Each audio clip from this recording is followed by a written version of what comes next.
Welcome to Horror Rewind. This is Kelly Florence. And I'm Meg Hofdahl. And today we are talking about the Witches of Eastwick. How are you, Meg? Good. We're actually at Crypticon in Minneapolis right now. It's so fun. This is kind of our first horror convention. We've been to a lot of comic book places, but this is the first horror-centric one. There were so many good costumes yesterday. And the other thing we keep hearing from people is they're overwhelmed because it's the first time you can walk in somewhere and you want to buy everything or everybody gets you. It's so nice. It's nice to see people with t-shirts that make sense to me. And yeah, you with Gothic Gifts, you were selling this wonderful Norman Bates tote bag, and this woman was like, I want it, and she bought it. And I was like, why? This doesn't happen at a normal craft fair. I was so excited. Yes, exactly. And everything, people get it. They're like, oh, that's Christopher Lee, or that's Lon Chaney. They recognize things that normally people are like, why is that on a bag or why is that on a pillow? Why are you selling this? And Meg, you're finding some of your people here too. I am. It's really fun.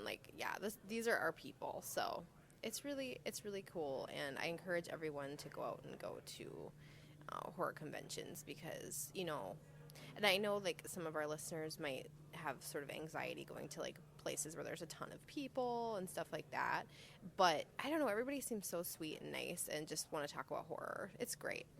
So it was Halloween last week, and if you remember Meg's story from a previous episode, she got some complaints last year about her haunted house that it wasn't scary enough, so she upped her game. Do you want to tell everybody about your haunted house? Okay, so my husband and I wanted to scare the shit out of a bunch of 10-year-olds, and I think we did it. I think we did it this year, but you know what, though? I think the one thing that we didn't consider is we used the Texas Chainsaw Massacre, and we realized 10-year-olds don't know what the fuck that is. So here's what we're going to do next year. Pennywise. What do you think? Scary clowns is a great theme to go with. I feel like that will be more contextual for kids. And so I think we're going to go Pennywise. We did a whole setup where my whole bathroom looked like it was Leatherface's butcher shop type thing. I know he doesn't have a butcher shop. You know what I mean, guys. And I think it scared the kids. I mean, there wasn't really any good nobody shit their pants. That was what my husband was hoping for. He really wanted to make a kid pee their pants. Well, there's always next year.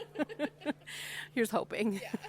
Yeah. We had a very not so scary Halloween. We just went trick-or-treating, and the candy these kids get, it's a load. It's enough sugar to last a year. I know, and as I've shared on the show before, I'm trying to not eat so much food, and that's really hard when there's a million fun-sized candy bars around. The Reese's Peanut Butter Cups are my weakness. And see, my boys want the bag candy, what I consider not, that doesn't taste good, and they want to just give me all the chocolate, and I want to take it. It looks so good. What kind of candy do they like? Airheads and that kind of stuff. Yeah, I could pass on that. I could live without that stuff too. So here at Crypticon this weekend, there's a lot of artists, there's a few authors, lots of cool craft shops set up and other vendors with merchandise. There's also some celebrities. Across from us, and here I'm going to shame Meg, across from us is one of the actors from What We Do in the Shadows, and she hasn't seen it yet. I know. I feel like you already publicly shamed me about that, but maybe I was privately shamed. I don't know. Probably either way, I have not seen What We Do in the Shadows, and he's right diagonal from us, and I feel bad. It's not Jermaine, though. And then there's PJ Souls from Halloween and Carrie. That's really cool. I IMDb'd her the other day, and I saw she used to be married to Dennis Quaid. So there's your random factoid of the day. And then, the actor from Land of the Dead scared the crap out of me. We could have used him for our haunted house. He came around the corner, and he was dressed in his costume and makeup from... Oh, yeah, he had the contacts from the film from Land of the Dead, and he went around to ask us a question, and I visibly trembled. So that was pretty fun. So yeah, and we've just been meeting cool people coming by who love horror and talking about horror. So Crypticon is amazing, and I think it is in other towns too, so you don't have to come up to the snowy tundra of Minnesota if you don't want. There's a couple actors also from The Walking Dead here, And we did not end up going to Atlanta Walker Stalker just because we were going to be here this weekend, and we were in Atlanta about a month ago, and it's just been busy. It's been a busy October. It's been super busy, and we're both moms and trying to juggle that and jobs, and I'm trying to write 2 novels at once and keep up with Horror Rewind, and there's so much going on, but we love you guys, and we've had such nice messages through Facebook, through Instagram, Twitter. We've just had some really nice messages that warmed our hearts, so we just want to say thank you to everybody who reaches out. We really appreciate it. So, Witches of Eastwick. Are you ready to talk about this movie? The Witches of Eastwick came out in 1987. It was based on a novel written by John Updike. And this movie was directed by George Miller, who, if you know, directed the original Mad Max movies, which is kind of cool. It has a 74% on Rotten Tomatoes. It had a budget of $22 million, and it ended up taking in $63 million at the box office. When did you first see this movie? You know, I'm not really sure. I was only 3 when it came out in the theater, so it was certainly after that. But what was kind of cool is I have not seen it since I was a kid. So rewatching it as an adult was really fun because, I mean, it has been a very long time. But it was a really important movie to me when I was a kid. I loved it. I watched it a million times. My experience with it was, I think we were in junior high, but like old enough to stay by ourselves. My friend's grandma had it on VHS, and we would stay over at her grandma's house when they were out of town, and we would watch it over and over. So like I saw it in junior high, and it was like we shouldn't have been watching it. Like we felt like, you know, we're not supposed to watch this because it's her grandma's. And it was like mischievous, but we loved it too. It felt very female empowering. Although after I read a recent article about it, I realized, okay, yeah, there's some problems with it. It doesn't pass the Bechdel test, I guess, technically, because they are always talking about men. Oh, wow. Well, actually, what struck me when we did this rewatch, and I'm watching it for the first time as an adult, is that the novel was by John Updike. And as soon as I saw that, my blood ran cold because I realized as a young girl in college that John Updike is one of the most sexist writers of our time. And when I started realizing this in college, I talked to other women who were like, yeah, I hate John Updike. I hate him. Like, he's very anti-female. And so when I had no idea Witches of Eastwick was the novel by him and that the movie is based on that. So when I saw that right away, I just, like, felt my stomach drop out. I was like, no. Can you tell us more about John Updike, what he's written and why? There's a short story he wrote. I believe it's called A&P, and I'm sorry to everyone if I say it wrong. I think it was called the A&P or something like that. And it was really, I read it probably when I was about 19, 20, and it was one of the first times in my life that I could really recognize, like, sexism in a story. And basically, it's about a male character lusting after a female character that works at a, I don't know, like a gas station type situation, which is, on its surface is not so bad, but there was just this insidiousness to it, and I soon realized I did not like this man's work. And like I said, and then when I sort of like talked to other college students and they were on the same page, I was like, oh, wow. And it felt like kind of this really neat part of my life where I was like starting to see art that way and like be able to understand like, oh, this is sexist. This is not good, you know, because I think it takes some wisdom and some age to be able to see things that way. So anyway, so I was just like, oh, Witches of Eastwick, okay. So then I think I kind of went into the movie with a little different mindset as soon as I saw that.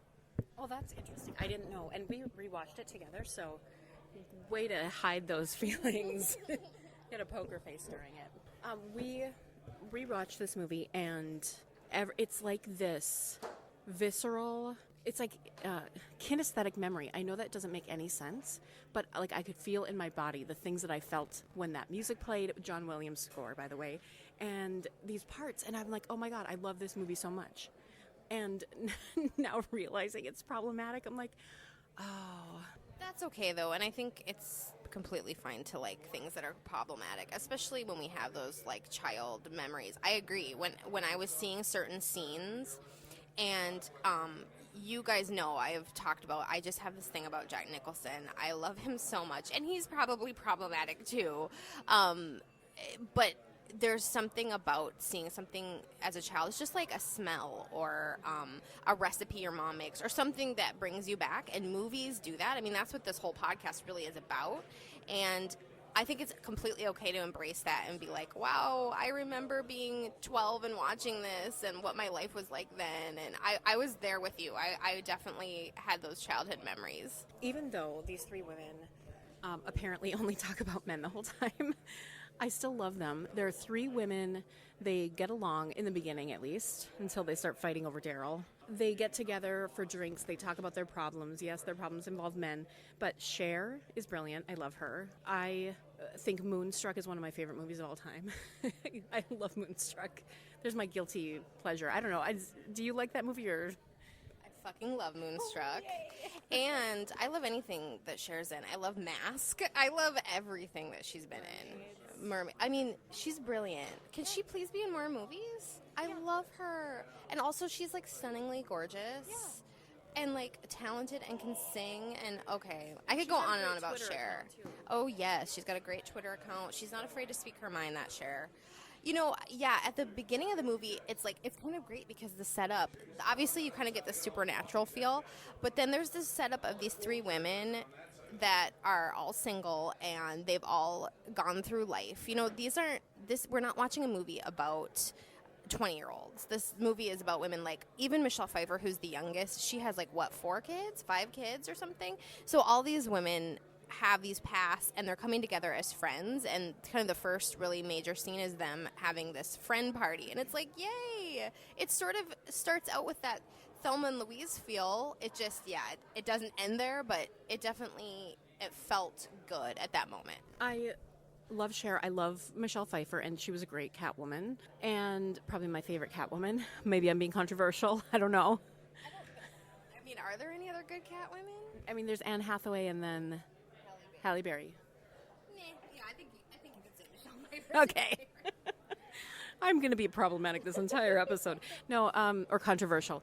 And then Susan Sarandon. Like you mentioned, Thelma and Louise. I love her. And I used to love that movie, too, and watch it over and over. Can we please just do Thelma and Louise one day? I know it's not horror. Everybody just let us know if it's okay if we do Thelma and Louise.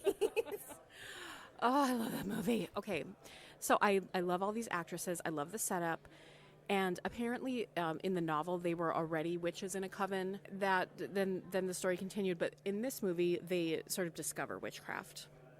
Or he brings it out in them or something. I don't know. I'm just thinking about, I just read about the novel that apparently there was a character named Jenny that Jack Nicholson / the devil marries in the novel. And all 3 women get together and kill her with cancer. So that's the sort of problematic shit we're talking about. So that's the thing. And one thing that Meg and I are really passionate about, and we are going to try to remedy this in movies in general, but horror movies especially, is that women can be friends and they don't have to fight over things to be friends. I mean, yeah, friends can fight or disagree, but it doesn't have to come down to this, like, women pitted against each other. What is with that trope? Yeah, unfortunately, it's hard to watch a movie like this, and you see, I mean, freaking Cher and Susan Sarandon, and these women who, in their actual lives, are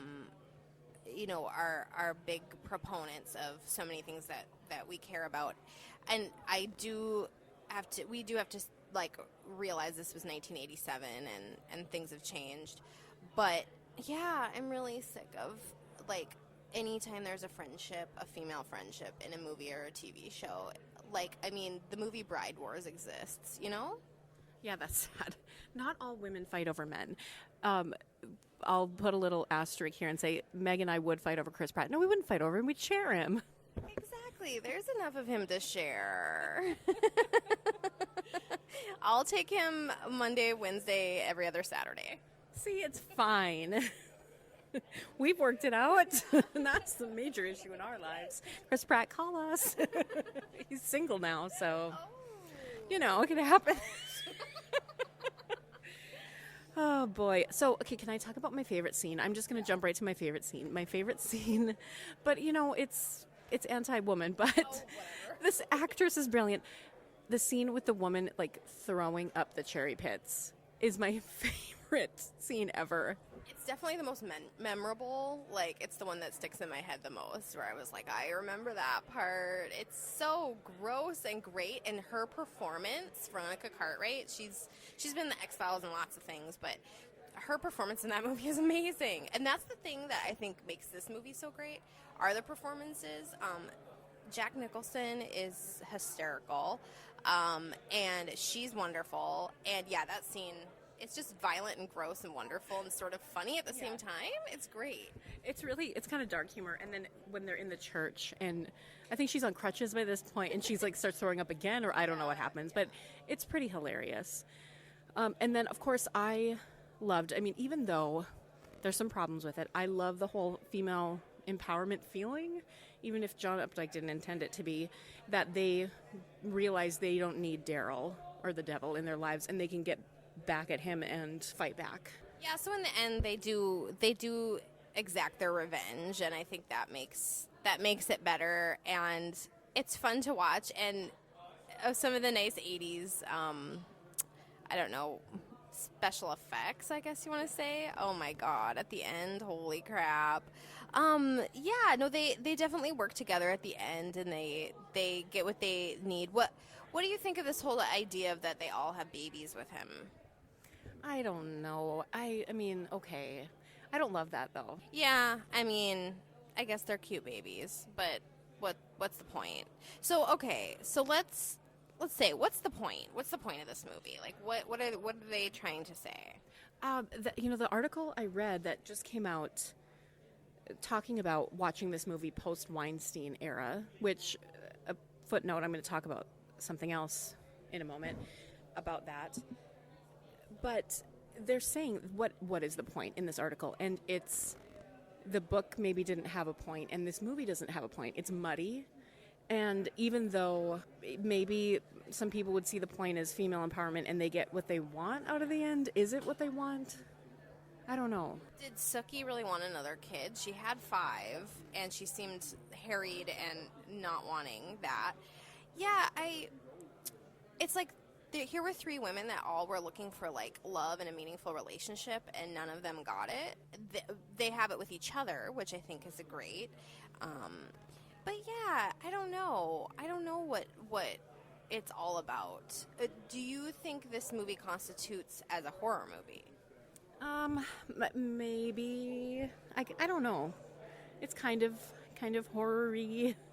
I think it never scared me. I remember thinking a lot of parts were cool, and looking at the CGI now, it's like, wow, we've come a long way in 30 years. This is a 30-year-old movie, but I don't know if it's horror. I think the scariest part is thinking of that character of Sookie and being a single mom with all of these kids. And we were just talking about this morning, that I feel like in the past, and definitely maybe in 87, part of the culture was that women need to find a man to marry and then have kids and be a mom. And I feel like them all having a baby with him, even though he's not their ideal mate, they're going to co-parent and everything, and these children are going to give them fulfillment. And I kind of wish it was like, no, they can find fulfillment in themselves and each other and their lives apart from that. Yeah, I think we all sort of were sold this sort of idea of what life's supposed to be like, and well, we're getting really deep today. We're just sitting here at Crypticon, you guys, just getting really deep. Yeah, but I feel like with Witches of Eastwick, it's like, did these women get what they want? And you're right, it's such a muddy point that is trying to be made. But I feel like there is a point trying to be made. We've watched horror movies that don't necessarily have a point. I mean, we've watched Ghostbusters, and it's not like there's some big, huge meaning behind that. But it's interesting because I feel like there is one to be mined from Witches of Eastwick. I just don't know what it is. But I kept thinking about what 10-year-old Meg or 12-year-old Meg was, like, absorbing from that movie. And I just wonder, like, what sort of influences it had on me, and, like, what it made me think about and all that stuff, and why I loved it so much. I still can't help but watch it and love it and smile. I know. I feel the same way. So, speaking of post-Weinstein era articles, Meg wrote this amazing piece, and we haven't talked about it on the podcast yet, but she wrote this amazing piece for Spider Mirror, and it's all about Gerald's Game and viewing the movie Gerald's Game post-Weinstein era now. We're post-Weinstein like a month out, but I realize this isn't the fast-forward segment yet, but would you mind talking about that piece and your thoughts on Gerald's Game? Sure, thanks. First of all, I'm now a regular contributor for Spider Mirror Journal, and you guys should check that out. I don't know how many of you guys have watched the Gerald's Game movie on Netflix. I read the novel when I was about 16, and it was a really important book for me. I was really consuming Stephen King at that point. Anything that he'd written, and Gerald's Game was really the first book of his that was very much female-driven. And I was so excited about the movie, and I wasn't disappointed. And what I really explored in the article that I wrote is that in the movie, they did not shy away from the sexual abuse that she goes through, that Jessie goes through, and how Jessie sort of overcomes this thing about herself. She's a complicated woman who has let men sort of rule her life, and she comes to terms with that. And that's my favorite kind of horror, is when a woman faces her past in order to help her present. And of course, I was writing it literally like when all this went down with Harvey Weinstein, everything that's happening, and I was just struck by this idea that of everything we've been talking about today, these social conventions, and I don't know if you guys have watched this film or read the novel. I feel like you know what I'm talking about, but it's this idea of saying me too, and becoming better and being the woman that we want to be, and I don't know. We're just getting so deep here at Crypticon again. So I love the idea that you brought up, not to be defined by a man, which I think in society at large, for how many eons have women been defined by men, or been owned by men, or been controlled by men, and not of their necessarily own, definitely not of their own will, but it's just because that's how it is, or that's how the culture is, and it's still happening. And so to break out of that and be empowered, and that's why we want to see women on film and in TV and in media in general be interesting and make their own choices, and it's not all about men. And I love to see a woman who makes bad choices and makes mistakes and isn't always super moral. And I'm so tired of final girls who are like virginal and they've never done anything wrong. And yeah. And so that was kind of fun about Witches of Eastwick, because the women are not these like perfectly moral, like, oh, I don't know anything that's going on. Like they're not. I think that was maybe one of the best parts. They were not flat characters. So if you guys are wondering, yes, this now is Feminist Hour. I'm sure you felt it creeping up in every episode, and now it's officially Horror Rewind, the feminist show.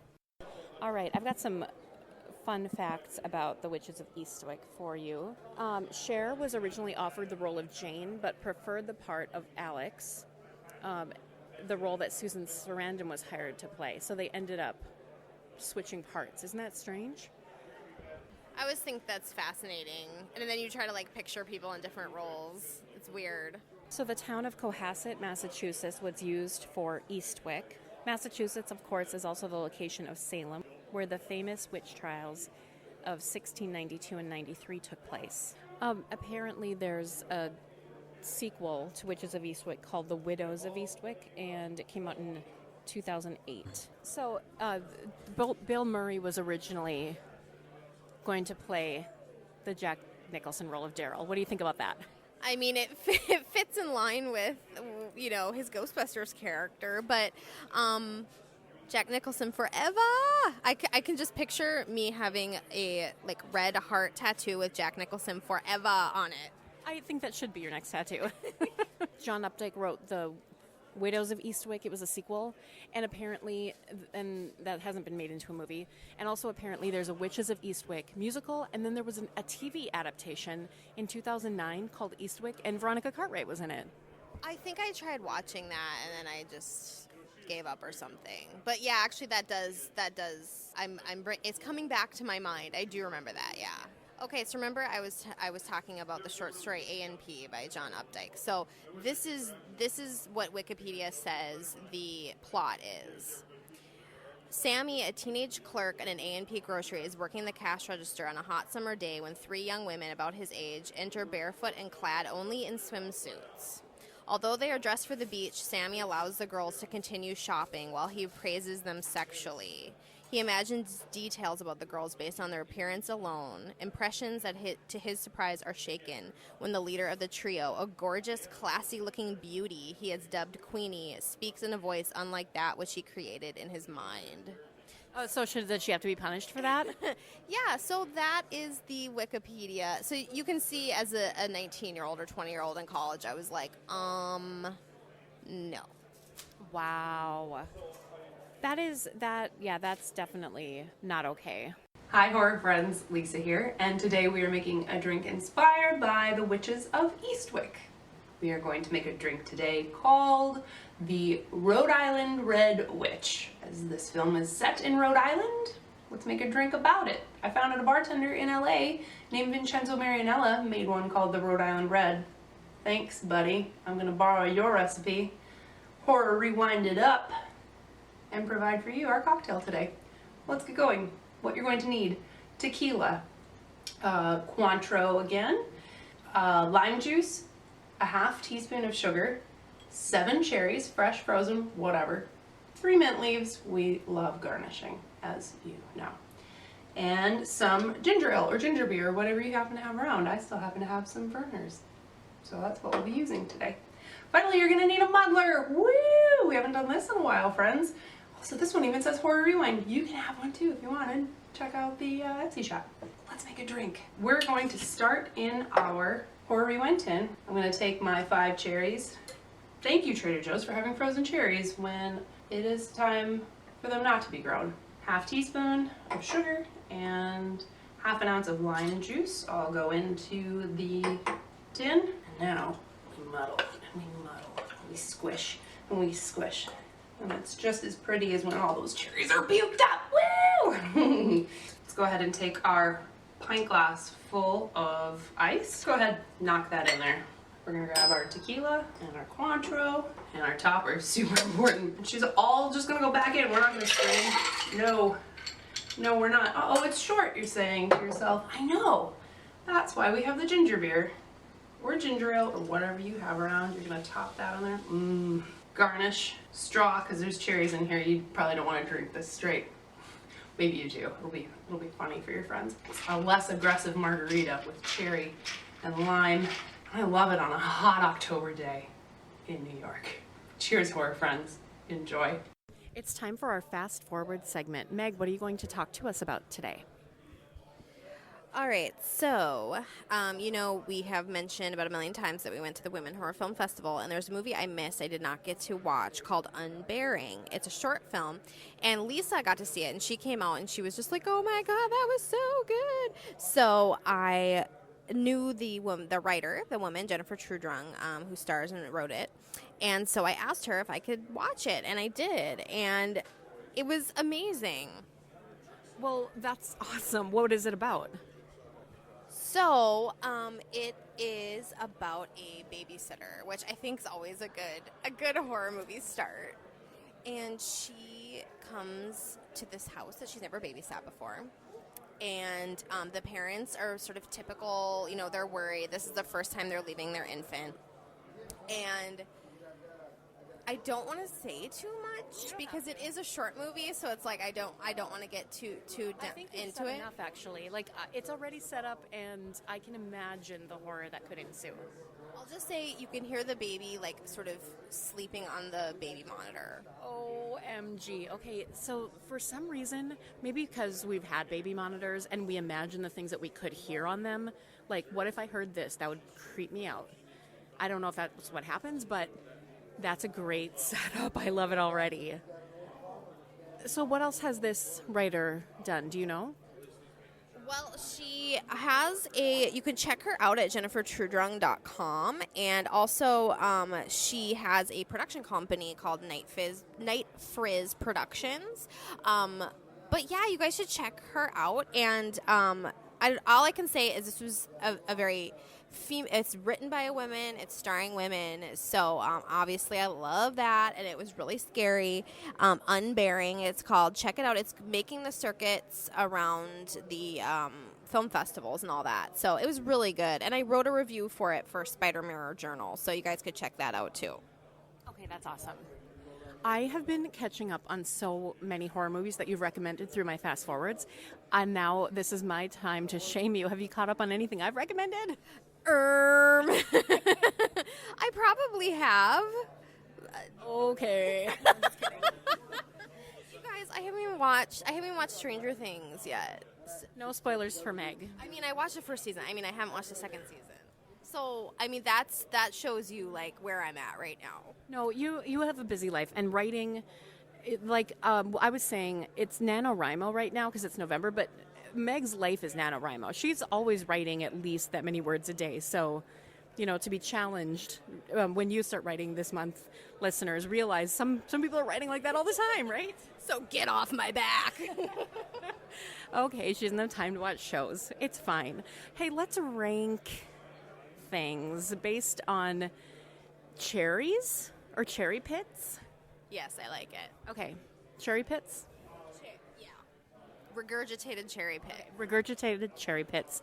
On a scale of 0 to 10, it's usually 1 to 10, right? Oh no, 0. 0's fine. Have we ever ranked a movie 0? We haven't. Maybe we will someday. But 0 being you hated it.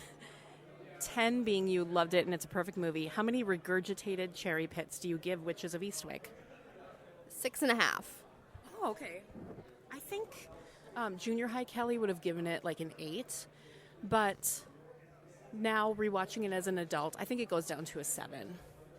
Okay, yeah, I agree. I definitely, if you had asked me even a couple weeks ago before I watched it as an adult, I would have been like, oh, that movie is great. And it is good, but it's not that great. Yeah. And it's okay to not hold everything in high esteem like we did when we were kids, too. We can change our minds. Yeah, I think that's part of this whole experiment that we're doing is like figuring out what are really the good movies and what are the movies we just like because we were 10. Now, I did not see Unbearing, but based on your description of it, my anticipation to see it is a 10 regurgitated cherry pits. How many regurgitated cherry pits do you give Unbearing? 10, of course. I'm so excited to see this. So I don't know how I'm going to see it, but next time it's at a film festival, I'm going to make my way there if I can. Oh, so I'm so glad to be back with you, Meg. We haven't been with each other since Atlanta, which is sad, but also a testament to how busy our lives are. I know, and we live 4 hours away from each other, so it makes it difficult, but we're here and we're together now and we're not going to fight over Chris Pratt. It'll be fine. So happy November, everybody. Keep watching those horror movies. Let us know what horror movies you have been watching. Call into our anchor station and give us some recommendations. We're always looking for new movies to watch. So until next time, we'll see you in the horror section. Bye.